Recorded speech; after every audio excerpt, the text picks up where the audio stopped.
Avi, while we're getting set up here, tell me what is when you wrote out your goals this year, what was the goal? The goal. What was your goal for this year? My needle movers were minimum of 12 takens at $600 per week. Of that, 100 personal and 600 with the VA. And I'm gonna have 6 appointments per month, 6 offers per month. 7 of my takens sold. Okay. 200 payday 1 of 245,000 before the split, and a payday 2 of 2,800 per month cash flow before split. Okay, well, let's start with 12 takens, and we'll simplify that further. So we got 12 takens. Do we have any takens yet? No. Okay. So we got 12, and we got basically 6 months. Yep. Okay. 12. Yeah, it's 6 months left. Okay. So let's walk through. Before we do that, what do you think? What do you think's been your biggest challenge so far at this stage, say in the last 6 months? Initially, there have been different challenges along the way. Initially, it was just being consistent and making dials. Okay. Of course, going along with that is knowing the scripts well enough to. Snowball effect. If you don't make enough dials, you're not getting good at scripts. Right. So, and at this point, I think I'm fairly good with call 1. You know, I'm not super expert, but I'm pretty confident with call 1. It's moving to the next stage. I think right now that's my biggest roadblock right now. Okay. So let's look at your week averages. Okay. Do you want just new dials, or you want to include follow-up dials? What are? Yeah, let's talk about. Well, just say dials in general. So, how many dials are you making on a weekly basis? Okay, so I have. Let's say for the month, this month I had 458 dials, so that's about 110-ish, 115 a month. Let's say 115 a week. Okay, so 115. And how many leads did you acquire from that 115? Let's see. Now those calls included follow-up calls, but I had 25 leads. You had 25 leads out of those 115 dials? Correct.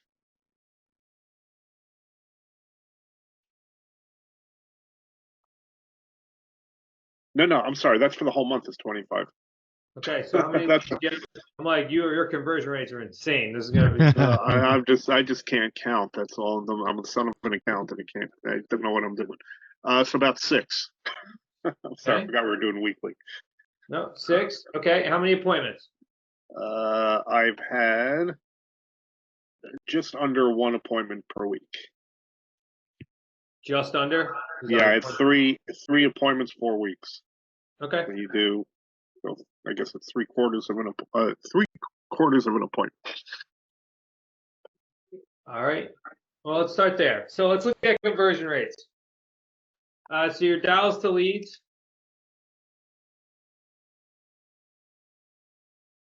If you just take 6 and divide by 5%. Thank you. 5%? Yeah. Yep. Okay. How about leads to appointments? He's got 12.5%.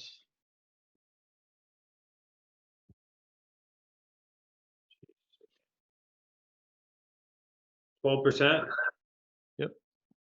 Okay. So let's just look at those two things. Okay. So 5% conversion rate. And you said that, I know you probably don't have a differential, so new leads or new dials versus old dials, right? I have a differentiation of that if you want. Okay, so let's look at that, because those aren't going to be Right. So my new dials, second. New dials are about 95 per week. So that brings us what, like 7% or Okay. 8? Yeah, 6%. 6.3. Oh, we moved it up. Okay. So the next question I would have, because we don't have it on here, would be dials. This is going to be important. Dials to contacts. So how many live? Live, yeah. That's gonna be, again, we're still working just with the new ones, right? Not the follow-ups. Yeah. Right.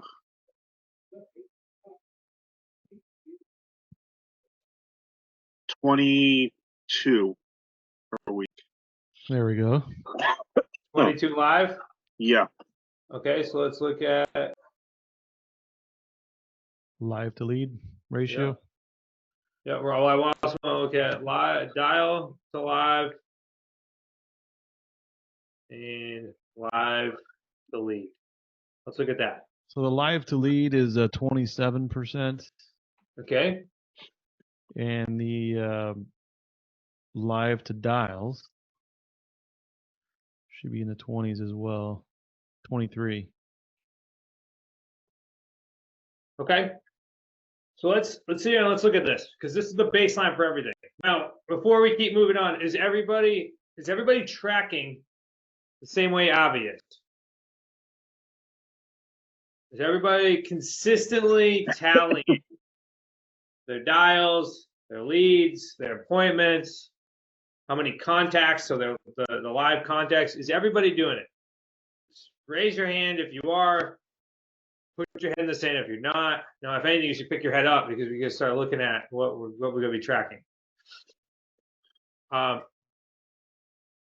did you have a question, or you just raising your hand? Okay. All right. So then let's look at this, because this is going to just turn into simple math now. This is going to turn into simple math. I don't want to oversimplify this, but this is what it's going to take. And if we can just hone in and focus on a couple metrics here, then we're gonna dive through further. So, all right, when we look at this and we look at dials to live, so it's 23%.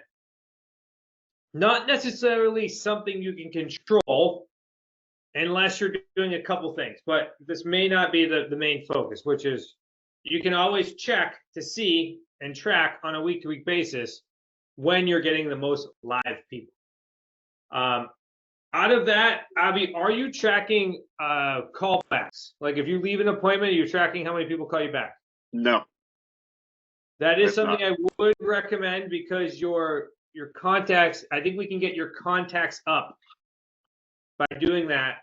And if you haven't already, I would send Mike a couple recordings of you leaving a voicemail. Okay.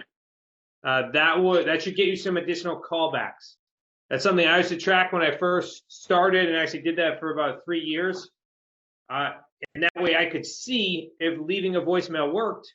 And then also if you're utilizing like an automated voicemail system, like if you're using, say, like REI Black Book or something like that, where you can create a voicemail and just have it drop, Mojo Dial, things like that, then you want to check and see if that voicemail is working.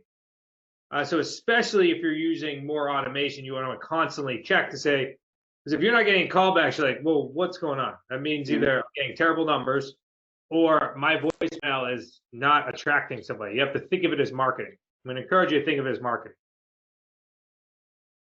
So that's the one step that I would definitely do. One simple tweak. See if we can get those lives up. Then when I look at this, your live to lead is good. It's about 27%. So if we looked at that and I started to, so the metrics that I would like to consistently see that we believe, or have been proven to believe, is that we need to be somewhere between 10 and 15 leads per week and 1 appointment per week. If we want to get consistently either a deal a month or a deal every other month. Now, it's going to depend upon timing. It's going to depend upon probably your market as well and your skill set. This will be some additional factors. But we do know that if you're somewhere around 10 to 15 leads per week and 1 appointment per week, it's going to lead to about a deal a month or a deal every other month. So looking at that, it's how do we get you now? So my first thing, when I look at that, I go, how do we get you to 10 leads? Like that'd be my first benchmark. If I could focus on, if I could block out everything else, it's how do I get to 10 leads? Because I believe that 10 leads is going to get you above your 1 appointment per week. If you're sitting at roughly you're sitting at, it's like 0.75 appointments per week. So you're, what are you at? Right. And 6, 18. 9 would get him to 1. So yeah, 10 would get him to 1, right? For sure. For sure, yeah. Well, let's look at this. How many leads to appointment? You got 6 to appointment. Let's see. We could do 18 and you got 3, so it's 6, right? so let me just throw in a little monkey wrench. The appointments, I have 3 appointments. One of them was with the same seller. I mean, 2 of them were with the same seller. It's okay. As long as you're consistently counting it the same way, it doesn't matter. If you're going to visit a house, it's an appointment. Okay. So, but then you have to track it like that forever. And that's how we always tracked it. It's like if I had a seller that had 3 houses, there were actually 3 lead sheets because I'm going to send out 3 different offers. Okay. So when I look at this again, just walking through it, and then I'd like to get some feedback here as well. And that is, all right, if the foundation of this is leads, then we need to increase. I'm looking at if we increased your conversion rate from about 23 dials to live. So if you could get like 1 additional lead just out of those same dials, or 2 additional leads out of the same dials, I think we can get you to 10. Okay. So I'm thinking in your head, I'm thinking like, all right, when I'm on the phone with somebody, how do I ask them like 1 additional question? And usually like say like that 1 additional question or 1 additional clarification couldn't be the difference between that being a lead and not a lead. Because in my opinion, if we can get you to say around 33%, so increase it by 10%, that would be basically an additional 2 leads already per week. Now that brings us from what, 24 to 32. Now we're not quite at 10 yet. So then my next suggestion would be either we need to put in more dials or we get a VA in order to support the other like 2 to 3. Or, right, here's your options. Or you go ahead and you hire a VA to get you the additional 3 to 5 and you stay consistent with where you are. Okay. If one of those 2 things would happen, you would get close. We'd be putting you right around 10%. So if I look at our 10 leads per week, so if we can increase your conversion rate, if we could just focus on the number from 23 to 30% conversion rate from live to lead. So 27 to about 33%. It's a 6% jump. If we could get you there, that would get you to about 8 leads a week. And then we would bring in a VA to go ahead and get you the additional 2, and they probably would get you about 2 to 5 if you're doing, say, 5 hours a week. Now we're sitting at a nice, comfortable spot, about 12 leads, which would then put you in a position to get about my guess is you'd probably have an appointment a week based upon your numbers. Mm-hmm. Great. Looking forward to it. And I can say in the recording after this as well. Any questions specifically on that? So let's work through next steps on this strategy. So next steps, send Mike voicemail recording to drive more callbacks. Because even that alone, if you got a couple more people to call you back, that would actually lower the amount of dials per leads, which would then increase the amount of leads per live. Mhm. Because if somebody's calling you back, it's more likely they're going to convert because they've already now created a step of commitment towards you by calling you back. Yeah. So you can tell they're more interested. 2 is the focus on increasing live to lead. And how are you going to do that? As I know in theory, this sounds great. What you need to do is what I'm encouraging you to do is consistently, like if you're sending Mike 1 recording a week, are you sending Mike recordings of phone calls? I did send him one this week. Yes. Okay. Then for the next like 30 days, I would send him like 1 every 3 days. So that way you can constantly be improving consistently. Okay. Now I'm saying like send him 1 like on Monday, Right. listen to the critiques, and then send 1 on Thursday. Like don't send them 2 or 3 in a row because you're gonna probably make the same mistakes. Okay. No, I've listened. No, I understand. I will. I know. Okay, so that would be.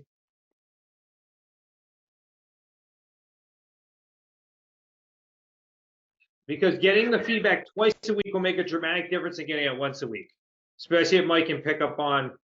I would say, especially if you can narrow in on, hey, Mike, on this call, this is where I think I messed up. So with a little self-critique, and then it's like, okay, Mike, so here's why I believe I messed up.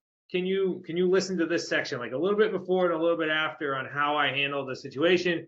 Then now we improve upon that specific part of the conversation, because we all know it's roughly like 15 questions I get asked on all of these calls, or 15 objections that we really get.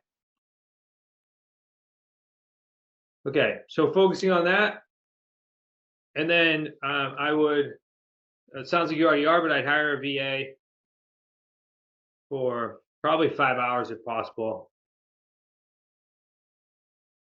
You get 3, 5 leads.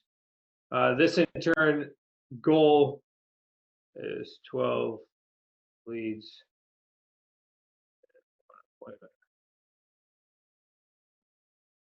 I am curious though, how many appointments is it taking you to send an offer? Like if you go on an appointment, are you sending, like, what's your percentage?